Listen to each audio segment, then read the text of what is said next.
देवाचें उतर ह्या नियाळ मळांत सगल्यांक तुमकां माये मोगाचो येवकार.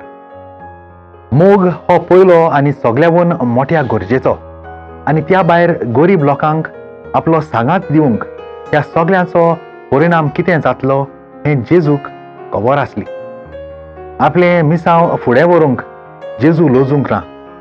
ताचे वयर आपल्या लागशिल्ल्या इश्टाक तापयता आनी सैतान वचून म्हणटा, आमकां सगळ्यांक दर एका दिसा आपलो कुरीस घेवन आपलो पाटलाव करूंक जेजू आमकां आपयता.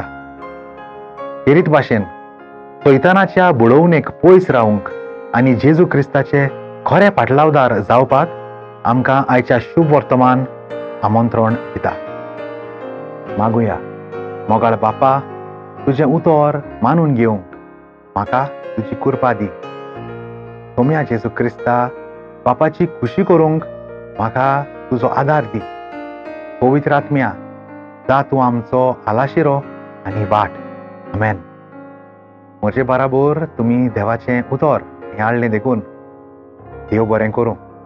आमी परतून मेळोसोर पवित्र राव, खुशाल राव.